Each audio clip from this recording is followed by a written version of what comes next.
is one way to look at the death penalty versus life imprisonment. You know, when you think about the conditionalism. You know, my father was murdered, which is kind of interesting. And, you know, the question is, what sentence do you give a capital murderer? You know, in Texas, you have a choice of life in prison now or the death penalty. And, you know, the question is really, which is worse? You know, I thought that I'm a softie. I thought that they should get the death penalty because then they could get their affairs in order and go meet their maker. And I've met a capital murder defendants that I've represented who got saved and were ready to go home. And that's the way it should be. And so you conditional, then you think about compassionate God, then you think about when justice is meted out, then that's the end. And then eternity is for the for God's call. What when I started thinking about this is since I tend to do a lot of preaching, tend to think a lot of thoughts about how this all fits together. Why are we in this mess we're in here? And for those who reject God, are going to be in a, shall we say, a bigger mess. You know, after they have through, was summed up, I think, best by Alexander Solzhenitsyn. He was, if you recall him, he was in Russia, and he was a mathematician.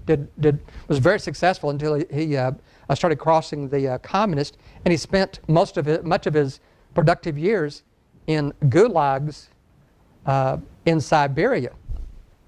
And he got saved, and he started doing a lot of writing, and his writing was, you know, strong Christian thing. But he won the Templeton Address. The Templeton Address, the Templeton Award is given by a guy named Templeton. It's recognition for the writer who's been most impactful in Christian writing that year.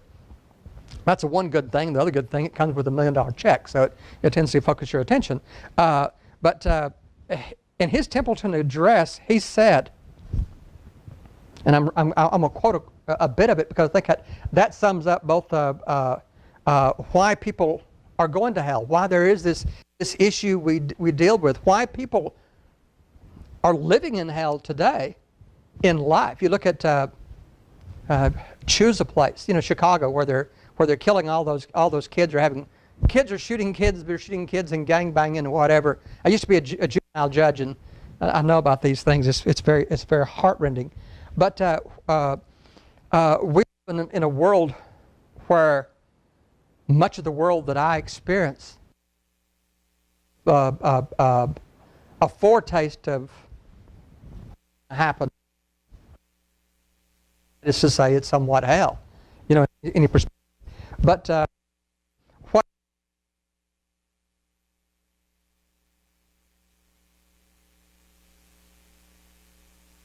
older people are following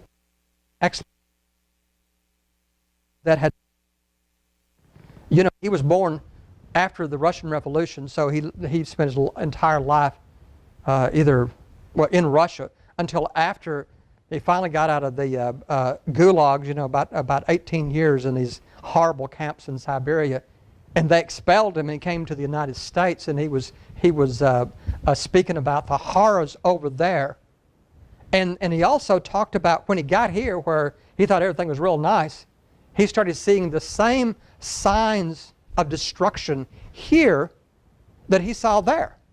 That is to say, the same reason. And the reason is, he said, I asked the older people, I recall hearing a number of older people offer the following explanation for the great disasters that had befallen Russia. Men have forgotten God. That is why all this has happened. You know, in the 20th century, the communist Russians killed between 40 and 60 million of their own people. Just genocidal, if you didn't follow the line. You know, Mao Zedong did about the same number of starving people to death, shooting people, murdering people, freezing people, horrible things.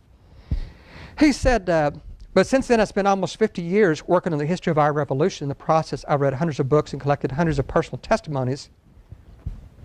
and contributed 8 volumes of my own towards the effort of clearing away the rubble left by the upheaval of the Russian Revolution. He said, to formulate as concisely as possible the main cause of the ruinous revolution that swallowed up to 60 million of our people, I could not put it more accurately than this. Men have forgotten God. That's why all this has happened. What's more, the events of the Russian Revolution can only be understood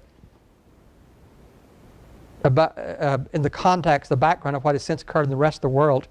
And I'm called on to identify the principal trait of the entire 20th century.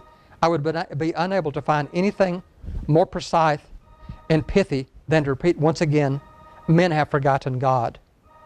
The failings of human consciousness, deprived of its divine dimension, have been a determining factor in all the major crimes of the century. It was war when Europe, bursting with health and abundance, fell into a rage of self-mutilation in World War I. The only possible explanation for this war is the mental eclipse among the leaders of Europe due to their lost awareness of a supreme being above them. Only a godless embitterment could possibly have moved ostensibly Christian states to employ poisonous gas. He says the same kind of defect, the flaw of consciousness lacking in all divine dimension, is manifested in the West after World War II. When the West has said, let's cast off our worries, let's free the younger generation from their duties and obligations, let's make no effort to defend ourselves, to say nothing of defending others, let's stop our ears to the groans emanating from the East, and let us instead live for the pursuit of happiness. If not, then let the world burn in hell for all we care. The piteous, helpless state to which the contemporary West has sunk is in large measure due to this fatal flaw, the belief that the defense of peace depends not on stout hearts, but solely on nuclear bomb. That is what we're talking about. He talks about in Russia that in the 17th century that the Russian Orthodox Church was very strong, and it shaped the thoughts and minds of the people and the lives of the people, and they didn't have these horrible convulsions. But he said that Peter the Great, as he called himself, separated the state from the church and started bringing the state above the church. And when you have that, then all of a sudden, as time goes on, you're going to find out that the state is just the state, and there is no for religion. I think we heard that was kind of the discussion last week in Hobby Lobby, wasn't it? There's a place for religion. Go and do your religion in the corner, and there's no place for religion in the public square. We're getting in the same spot there. He said Russia felt the first whiff of secularism in the 17th, 18th, and the 19th century. Its subtle poisons permeated the educated class in the course of the 19th century and opened the path to Marxism. By the time of the revolution, faith had virtually disappeared in Russian educated circles. It was Dostoevsky who drew from the French Revolution and its seeming hatred of the church the lesson that, quote, revolution must necessarily begin with atheism, end of quote, is what he said. That is absolutely true, but the world has never before known a godlessness as organized, militarized, or malevolent as is practiced by Marxism. Within the philosophical system of Marx and Lenin, and at the heart of their psychology, hatred of God is a principal driving force more fundamental than all their political and economic pretensions. Militant atheism is not merely incidental or marginal to communist policy. It is a side effect, and it is a central pivot. He then says that the West has yet to experience the communist religion, but the West's own historical evolution has been such that it too has experienced a drying up of religious consciousness, that the tide of secularism that from the late Middle Ages onward has progressively inundated the West. This gradual sapping of strength from within is a threat to the perhaps even more dangerous than any attempt to assault religion violently from outside. It said Western society is ineluctably slipping towards the abyss. And it says in the West, and it's kind of weird when he comes to America, kind of like, remember, Alexis de Tocqueville if you've ever read Democracy in America, I would recommend it to you. Democracy in America, in 1830, de Tocqueville came to America. He was a French nobleman, and he wrote one of the most perceptive insights to America. It is so perceptive, literally, that when I would have trials, and we'd finish early enough so they wouldn't mind me reading a little to them because they were happy, I would read de Tocqueville's description about juries because it was applicable to the people today, and I would commend that to you. But it gives you an idea. It's good to get the outsider to come into America, or come into an area, see things differently because you're not seeing things. This is not the way that it's always been because you don't know how it's always been, so you just kind of put a new thing on it. But anyway, what we're talking about here is that our life, what he says, our life consists not only in the pursuit of material success, but also in the quest of worthy spiritual goals. Our entire earthly existence is but a transitional stage in the movement towards something higher that we must not stumble or fail. Material laws alone do not explain our life or give it direction. The laws of physics and physiology can never reveal the indisputable manner in which the Creator constantly, day in, day out, precipitates in the life of each of us, unfailingly granting us the energy of existence. In the life of our entire planet, the divine spirit surely moves with no less force. This we must grasp in our dark and terrible hour.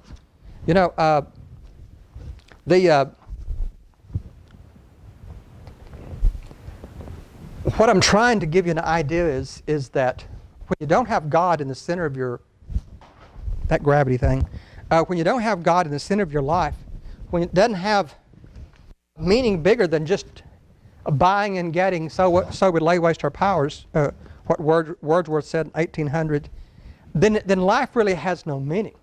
And then it's whoever gets the most stuff is a person that wins. And that doesn't really get you anywhere because someone always has more stuff.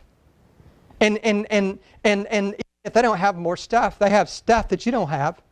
Ask any 3-year-old with a bag full of toys in a play school, and Johnny has a small ball and he has a big sack full, and he wants Johnny's ball. And so you got to get a bigger vision for what you're doing, otherwise you're just like animals. And so that's what I'm trying to see. And I want to talk about, really what I really want to get into is Charles Colson talked about,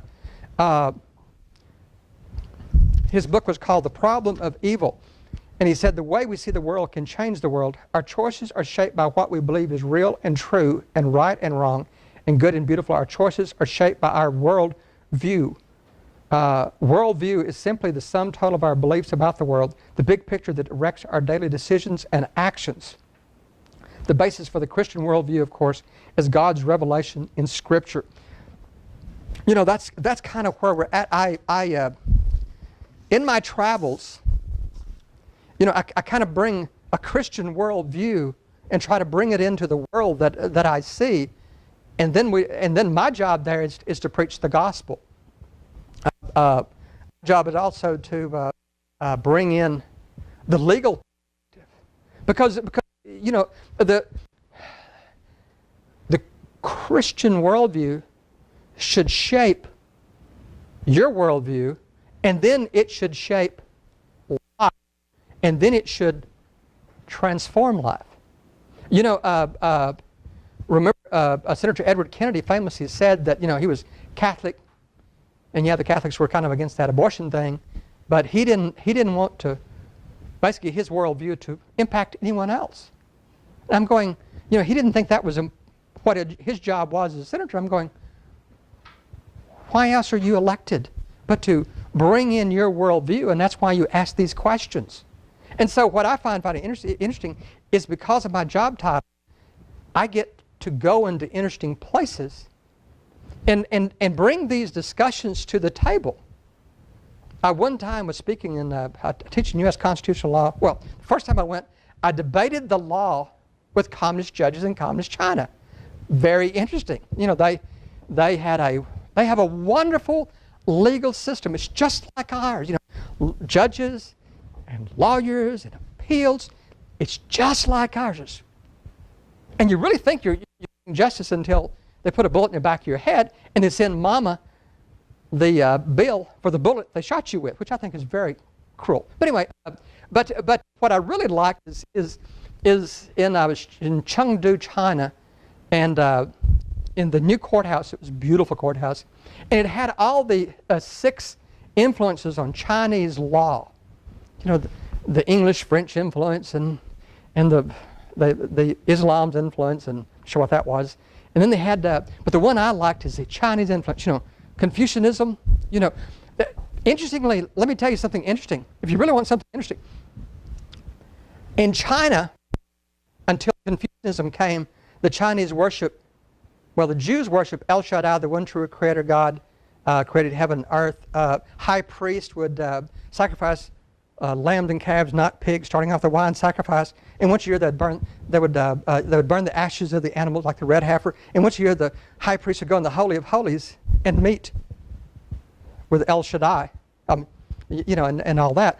But the Chinese did the exact same thing. I got a picture next to the pot where they burned the ashes of the animals, and they worshipped Shandai, the one true creator God, with the wine, the calf, the lambs, and not the pigs.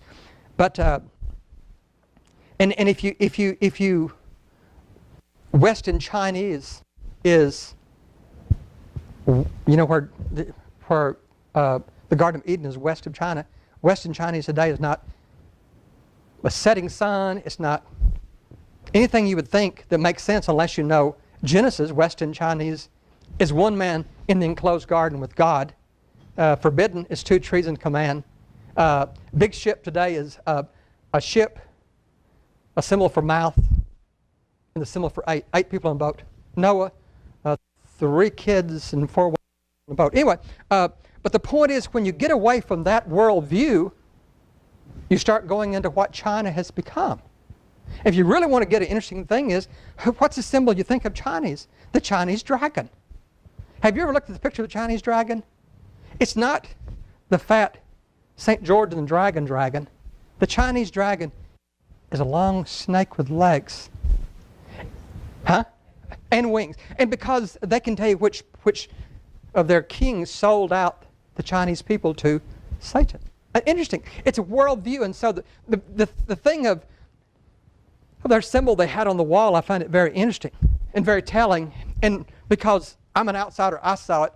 They thought it was just it is cute. What they had, their symbol for the Chinese Confucian influence, they're big on the painting, the fancy writing and everything with the big paintbrush or writing, you know, was a guy with his little table there doing his painting. Standing behind him was a guy with a machine gun, which I thought was very telling, and no one saw a problem with this, but I did. Because it is an application of a world view. And if what you see and what you think is true is how you live your life. You know, what we as Christians do is we're allowed to go into places, whether it's Iraq and teaching U.S. constitutional law, whether it's China and teaching U.S. constitutional law, or debating the judges about the law based on the 10 Commandments, or whatever. You know, we're bringing visions of how life could be. You know, we're bringing light in a dark world. You know, whether you're doing that in Iraq or in Walmart, you're still bringing light in a dark world. But, you know, one of the places I went, and I'll tell you some interesting stories, and like I said, what this is more stories about where I've been and maybe some interesting insights or heartbreak or whatever. I've been to Iraq 3 times. It's a nice place to visit, good lamb chops. Everybody's very nice there, except the crazy people that want to blow you up, but they want to blow up everybody, so it's okay, don't feel personal. But have the right worldview. You know, it shapes your thoughts. It truly shapes. I was a meeting with y'all, you know, after Edward Fudge's thing, and I was showing them pictures. I couldn't find my pictures when I was getting ready to come down here. Otherwise, I'd show you some cool pictures. When the 10 northern tribes are carried into captivity, basically, Nineveh is north of Israel, and they were carried to that area, is what is presumed, because, you know, that's where they were heading back home. They took them up there. I've got a picture. of me standing on the Abbasi Bridge in northern Iraq, and it spans the Khyber River.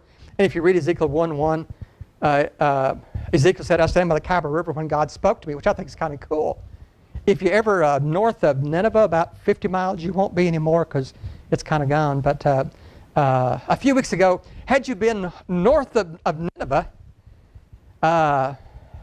remember Nahum the Elkoshite? Nahum 1:1, Nahum the Elkoshite. You know, Elkoshite, he was from Elkosh. You could actually visit Elkosh and visit the grave of Nahum the prophet, which is kind of, I mean, that's kind of cool. As someone pointed out, did it do a DNA? No, but I like the idea that they respect the prophets. It was way cool. It's kind of a fallen down place, but it's kind of cool. But you have this Christian influence and all this influence of the Old Testament prophets all through there. One of the odd experiences, because I always do weird things, I always meet these people, and it's very, very bizarre where I go, and I'm just driving around. I don't travel with security. You know, someone asks you, don't you have security in your car? I says, no. And he says, no one there with a gun? I said, well, I understand a man in a tank can get hurt in Iraq. You need to make sure God wants you there, and you're fine. He says, there's no one in there with you? I said, well, there's Father and Son and the Holy Ghost, but other than that, you know, the car's kind of empty. When I'm in, we had a weird experience. First time I was traveling, I taught constitutional law at Korea University, and then I was driving across northern Iraq. They're trying to stop the murdering terrorists before they had the army and the machine guns and all the money in the banks, but the ISIS. And so they're stopping all these cars. And in Iraq, it was weird. They had your driver's license and ID have your religion on it. Muslim or Christian, makes it very easy to figure out who to kill. And the pastor I was riding in had a little cross on his windshield. I found that very interesting. And so we kept coming up, and there were at all these roadblocks. The soldiers were pulling people out, you know, wives and husbands and 5 kids, taking everything out of the car and piling to one side. You know, searching for car bombs. They would say a phrase, and these hard-faced people with machine guns would wave us through. About the 3rd time, you know, I found that very interesting. They checked my ID. That didn't seem to bother them. And then about the 3rd time, I said, what are you saying to these Muslim soldiers that we get through and everybody, wives and kids, are keeping getting stopped back there? And he said, well, I'm saying, and he said the phrase. And he said, I said, what does that mean? He said it in courtesy. He said, what does it mean? And he said, we're Christians. I said, wait a minute. This is where they kill and behead Christians merely for being Christians. We come up to the soldiers in his military crossings. We say we're Christians. They wave us through the intersections. How does that work? He shrugged like, boy, you don't know anything. He says, they know Christians don't blow up people. So see, even in a world where they hate Christians, Christians in Iraq have such a reputation of being nonviolent that in the war zone you say, I'm a Christian. They go, oh, well, go ahead, whatever. You know, I found that very bizarre that you can ride war zones because you're a Christian. But one time they said you have perfect American features. I said, well, what does that mean? I said, well, you know, you have the pale face, the straight. Well, used to be brown, now it's white. But you know what I mean. You know, and I thought it was a cowboy boots, but it wasn't. He said, you have perfect American features. And I said, wait a minute. You know, I've seen others here. I said, that first house church I preached in, the young girl was about your color with blonder hair and green eyes. Found that very, very odd. I was wondering where the genes came from, but I didn't get into that. But I found it very odd. Blonde, pale complexion, not the olive complexion, green eyes. And he shrugged and said, like, boy, you don't know anything. He says, oh, they're Chaldean. So let me put this in perspective. This is the land of, who was the person from, shall we say, Ur of Chaldees, you might remember? Abraham. So I tell everybody since then, evidently Abraham was the first Irishman, because evidently when they see these Chaldeans, they're blonde and green-eyed and pale complexion. They go, oh, they're Chaldean. It's very bizarre. But that's where it came from. But I had a friend I won't call her name videoed because I learned people. Now when I send out pictures, the faces of the people are covered because they get on the internet and they find out who they are. And then of course, and this person is,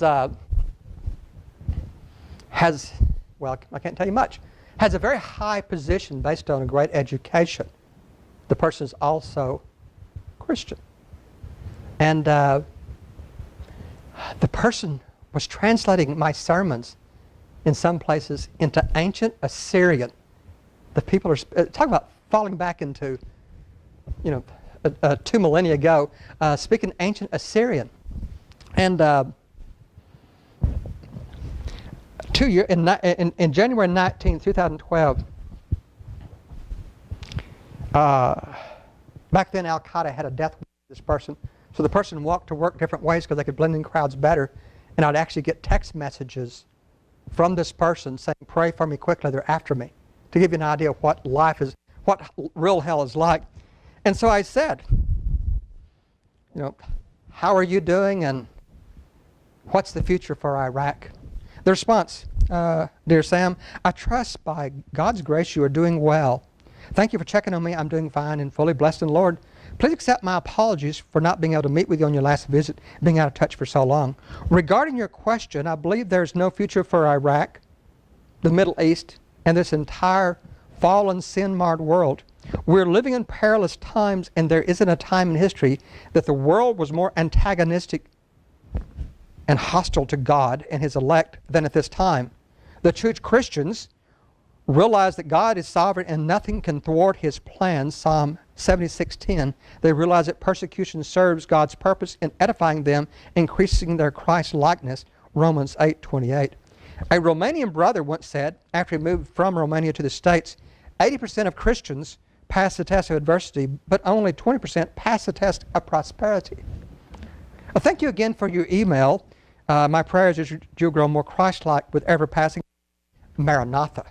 I found this staggering that someone's been targeted specifically, and because your driver license ID say you're Christian, the way some places in Baghdad, the local imams and the mosques say don't buy Christians' home. What you do is just wait because they're putting the car bombs in the front yard of the cars, and then they blow up a few times, and then the Christians move, and they can only take what they can load in their car.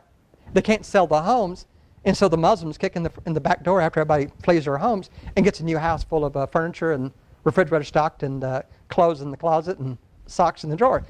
Very bizarre. About 2 weeks ago, remember, ISIS, the terrorists, are now 40 miles from Baghdad. They're crucifying Christians. They're beheading Christians. And I found this astounding. How are you and your family? I'm heartbroken about the tragedy in Iraq and in prayer for you and your family and your country. Dear brother, grace to you and peace. What a casual. And that's an odd, I mean, it gets better. I mean, the idea when you have the Christian perspective, what your perspective is, not in Christianity, but everything. Your worldview transforms what you're seeing. And sometimes, remember what the Romanian brother said? You can pass the test of adversity. Easier you can pass the test of prosperity. I'm sorry for taking so long to reply to your message. We had an internet outage, but it's back now. Put in perspective, the Iraqi government closed down the internet to help stop ISIS rolling through so they couldn't coordinate. And the response was, ooh, sorry for the delay because the internet wasn't allowed. Okay. Thank you so much for your encouraging message. Yes, my country is in total chaos, and indeed it's heartbreaking to see all these evils and atrocities. But I can still see what Habakkuk saw when the world was crumbling around him. Habakkuk 3:17 through 19. God is sovereign in control. His will shall be done. Psalm 76:10. Remember, the person repeated that. My family and I are doing well. We are safe. Keep praying for us. I do appreciate your prayers. Blessings. You know, when you have the right worldview, it transforms. I myself, if someone was 40 miles from my door, with the intent to kill me would be a little more tense than, gee, I can see. You know what that Habakkuk thing is? The Habakkuk 3, 17, 18, and 19. In America, we quote 18 and 19. My God is in control, and He'll put my feet on high places. Oh, we like that one, don't we? To put it really in perspective, you got to understand 17. 17 says that there's no food in the bins, no fruit on the trees, no grapes, no cattle in the... Though we're starving to death and everything is falling apart, yet I will praise God because He's still in control. And I think that is the perspective we should have in these things. That, your worldview changes, and we need to have the right worldview, because we're in this debate about eternity. That's really the only debate there really is. Heaven and hell, God, not God. That's really the whole debate. And we need to be about our Father's business so we can transform this thing. I actually met a governor a vice governor in the province of Duhok, Iraq. Because it's Muslim. The vice governor is Christian. And I said, again, I found this interesting that you, a Christian, can be elected in Iraq where they behead Christians. You want to explain this? He said, well, the way I understand it, they were talking about the government in Duhok, the province of Duhok, and they said, this place is so corrupt. We've got to get someone honest in here. Let's get a Christian. And so, Vice Governor Schliemann is the Christian who was the honest guy, and everybody else were just doing what they were doing. Is that a transformative life view? I mean, what I'm talking about is trying to encourage y'all that you can be transformational wherever you are, and this has the impact because remember, it's not just encouraging people not to behead us. That's be good too, but it's also transforming in how our lives should be. When I was young, I'm old now, but when I was young, we watched Andy Griffith on television. It was very nice. People were a lot nicer then, I really believe. Remember courthouses? I go to courthouses every day. Back then, the courthouses are open all around. You just kind of wandered on in. I had a partner who in the 30s, him and his friends would carry their guns to school, so on the way home they could shoot rabbits and squirrels for supper. And you never heard in the 30s and 40s kids shooting kids. And so it's not the guns, it's the character. And what Solzhenitsyn said about the collapse in the West has now come to here. And so that is what we got to fight, and we got to be transformative. And over there. Here, did you hear recently that, got just a few more minutes. Recently, the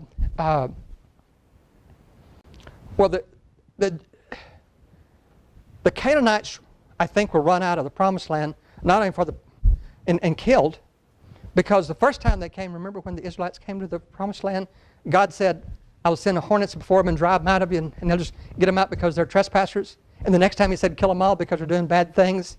And what they're doing is passing their babies before the fire. They were sacrificing their babies to Moloch and other demons. Why did the 10 northern tribes go into captivity? They were sacrificing their babies before the fire. Why did Jeremiah say that the 2 southern tribes were going to go into captivity? The kings are going in the Kidron Valley and passing the babies before the fire. I say all that, not only have we killed 60 million babies in the last 40 years, but even more impactful, 2 months ago I read that in England they figured out that they were taking the aborted little babies and putting them with the other medical waste and burning them to make electricity. So, expressing yes. You believe that? Well, okay.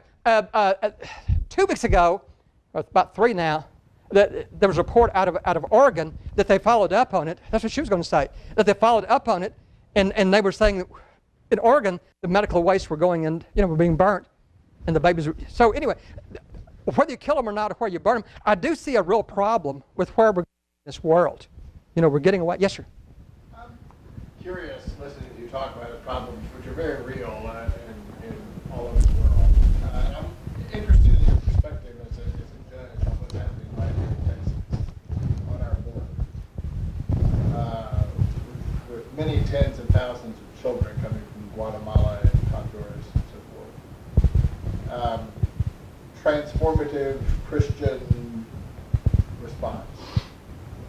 You know, the problem is we've got to take care of the people that are homeless and whatever. I was speaking at a pastors' conference in Guatemala a few years ago, and someone asked me what I thought about illegal immigration. That's the word they used. And I started to speak, and this pastor got up and he said, the first problem is Christians, you know, as Guatemalan Christians, is one, the word was illegal. Said we're not supposed to be doing illegal things. You know what I told the people when the guy finally explained it all, and I think very beautifully that you're supposed to follow the law and not go there. I said the problem in America, and the problem for y'all, the problem in America is that we need your workers, because we've killed 60 million kids that would otherwise, you know, all these people would have grown up like Steve Jobs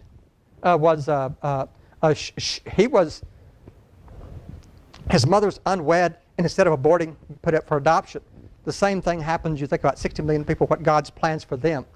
I said, and so we need your people, but said the real problem for y'all, these are your best and brightest are coming up here. You know, the hard workers, the people that really want to succeed are coming up here, so we're getting your brain drain and your hard-working people here, which is further making Guatemala and Central America weaker. And you know, you're your best and brightest to us. You know, I'm really troubled by these parents sending their kids up here. You know, they're not the poor folks, because I've been in these areas, and they're saying they're paying $10,000 to $15,000 to pay smugglers. You know, I've seen the poor people. They don't have 10 to 15 bucks, much at 15,000. So these are the middle classers in their kids with the hopes that then the parents can come in and whatever. And I don't think that's very nice to risk your kids in that way. If you put your 8-year-old kid, put 20 bucks in his pocket and told him to make his way across America to grandma's in California or New Hampshire, that would be not very polite. I don't think it's a good situation. I would encourage them not to do that. You know, we got to. What is our response to them?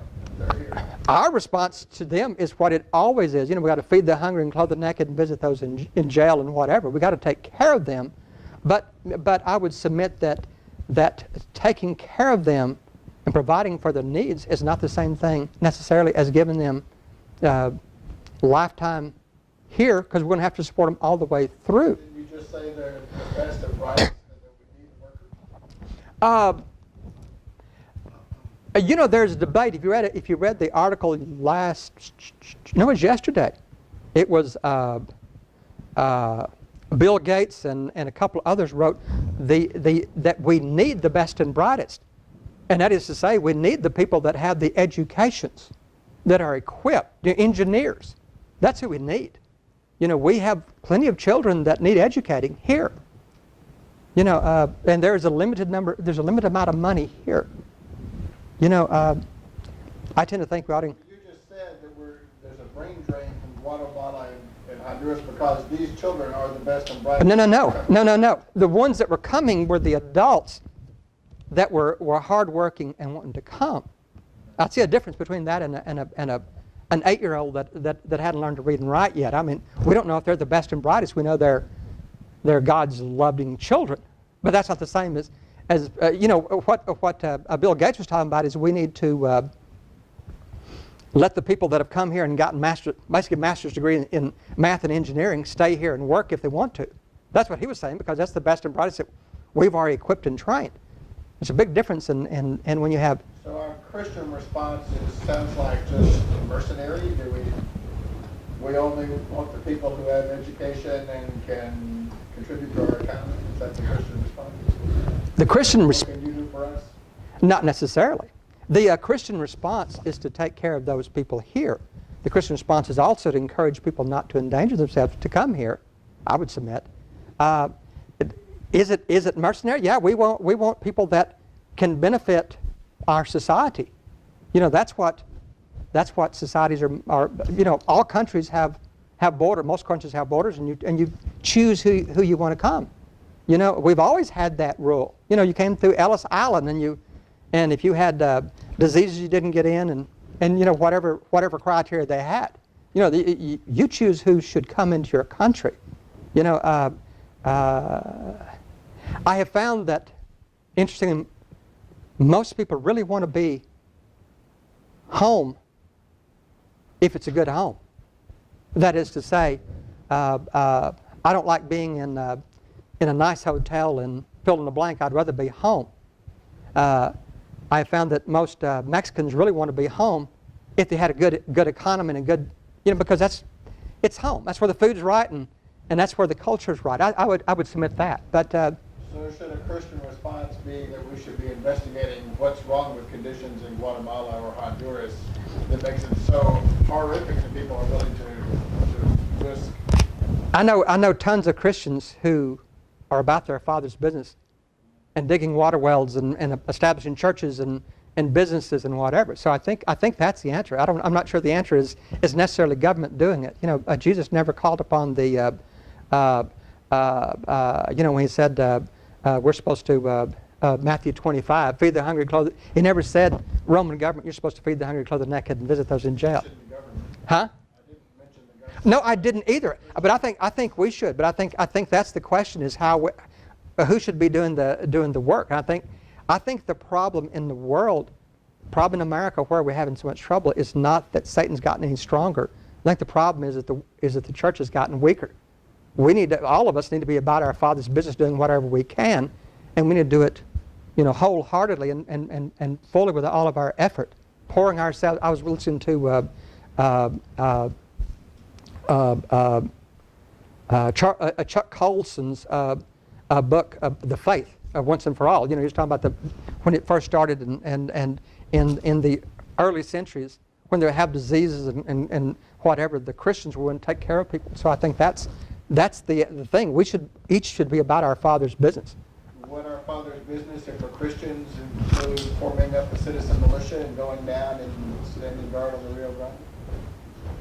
I don't really know. I think the government's job is to what it says to defend the borders, however you want to define that. The Christian's duty is to feed the hungry and clothe the naked. But I think the Christians also we need to discuss this carefully as a society as to what we should do in government, and that's what we elect people for. But then again, the real testament isn't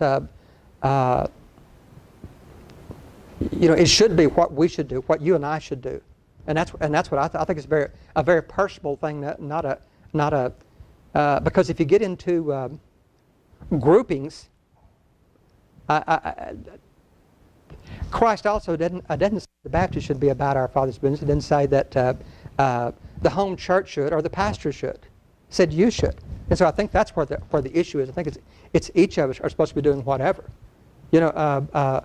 I think that you know, you get into the politics of why everybody's all of a sudden rushing here, and it's not and nothing has changed there. It's a perception of the border policy here, and I think that's destabilizing a lot of things, and a lot of people are getting killed on the way up here. So, but yes, sir.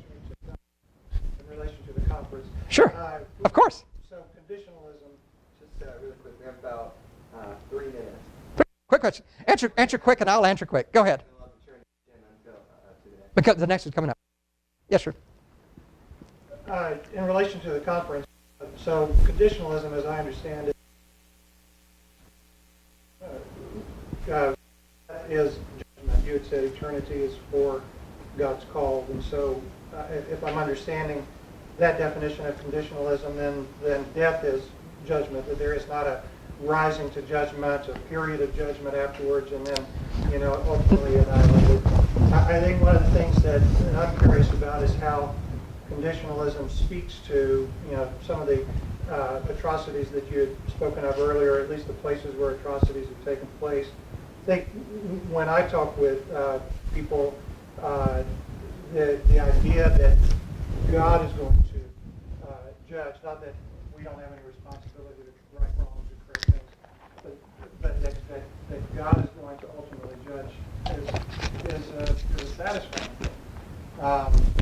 And Miroslav Volk, I think is how you pronounce his name, Croatian and Bosnia, says that actually it's the idea of divine retribution, that causes people to be more patient instead of take retaliation out on. But I don't see room for that in at least some definitions of conditionalism. How does you mentioned about Christian worldview? How does the worldview of conditionalism address the fact that Adolf Hitler and somebody who commits adultery against his wife basically sharing the same judgment, 6 feet under, and there's not an evaluation and a judgment of God even for a limited time after death.